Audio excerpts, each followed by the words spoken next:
Saudara-saudara terkasih di dalam Kristus Yesus, berikut saya akan membacakan homili buah refleksi daripada Uskup Emeritus Monsinyur Hadi Sumarto Okareng yang merupakan hari Minggu biasa yang ke-14.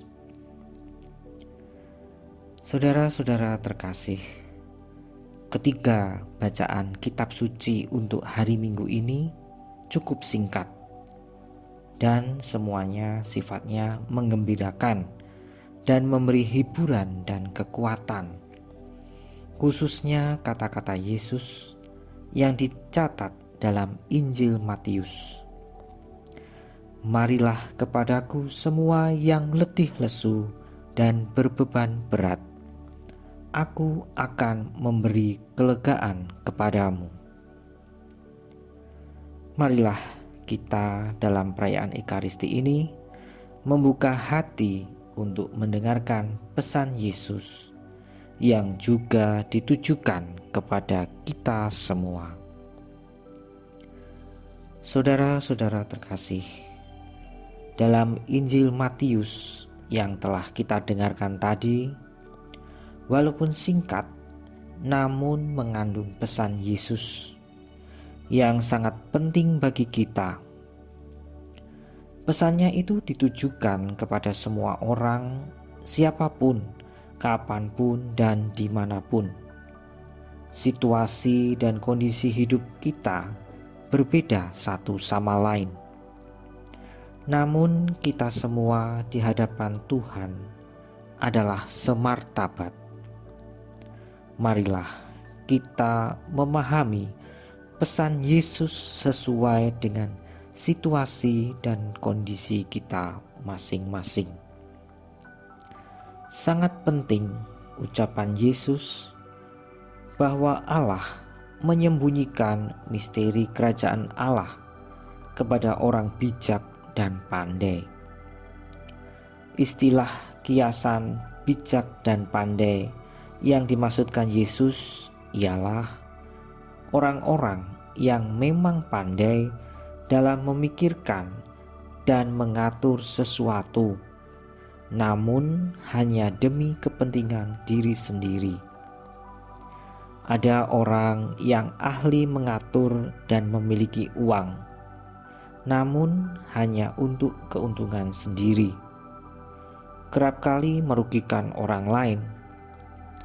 Atau orang yang berusaha luar biasa dan berhasil mendapat tempat, kedudukan, atau peranan di negara atau masyarakat yang tinggi dan penting, namun hanya disebut demi kepuasan diri, bukan demi kepentingan masyarakat.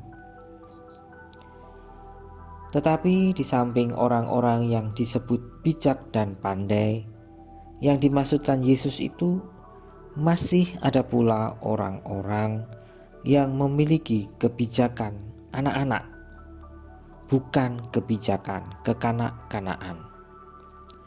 Mereka ini adalah orang-orang yang sederhana, rendah hati, dan sungguh beriman.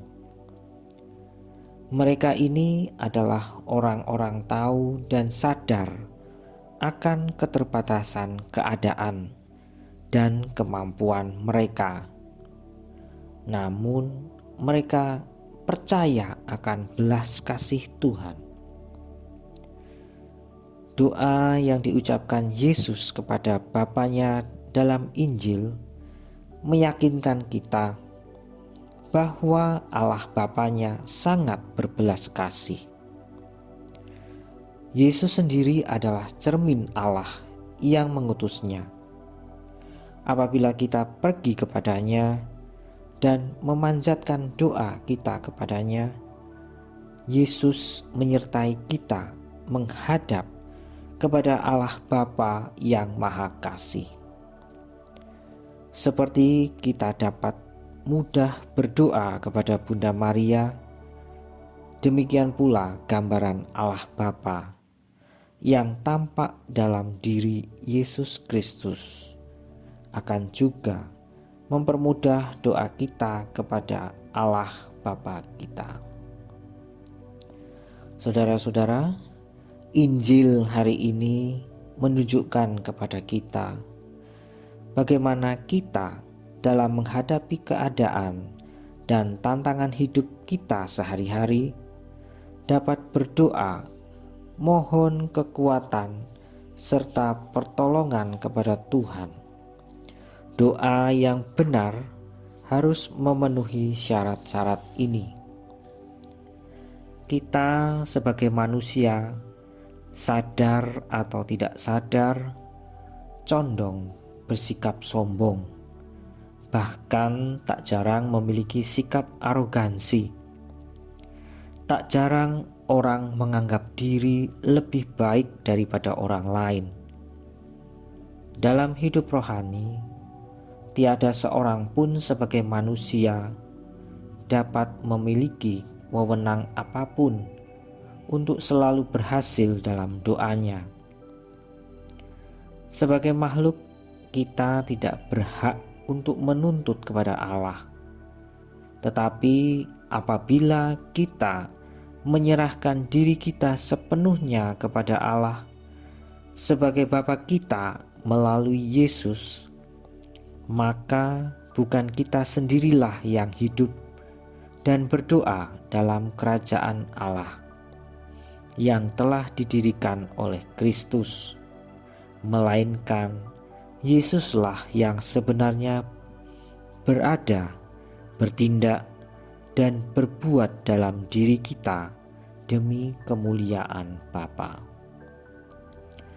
Karena itu, syarat dasar yang harus kita penuhi ialah bahwa kita pertama-tama harus mengenal diri kita masing-masing lebih dahulu. Secara jujur, kita harus berani mengakui bahwa kita ini adalah orang berdosa. Hidup kita ini secara total tergantung dari rahmat dan kerahiman Allah. Dengan rela kita di hadapan Tuhan harus mengakui kekecilan atau kerendahan kita sebagai manusia, dan menghadapi serta mengakui kebesaran dan kemuliaan Allah dalam diri Yesus Kristus.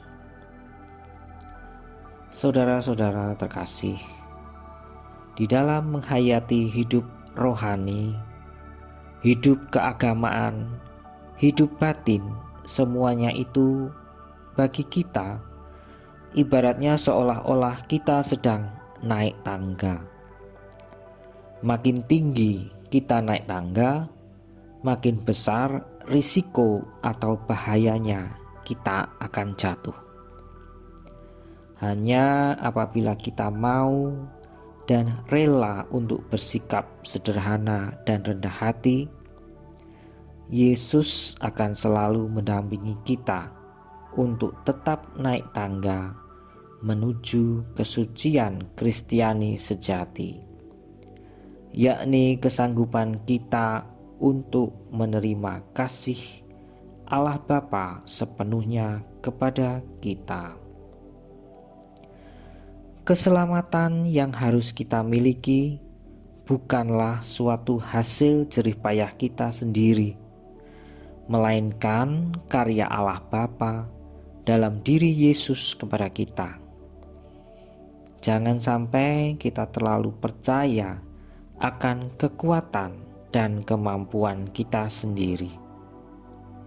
Maka marilah kita makin kerap dan erat datang kepada Yesus dengan rendah hati dan penuh kepercayaan.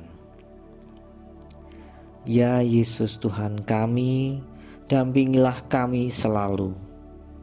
Engkau lemah lembut dan rendah hati. Semoga kami makin sadar bahwa bagi setiap orang yang percaya kepadamu, kuk yang Engkau pasang adalah enak dan bebanmu adalah ringan. Amin.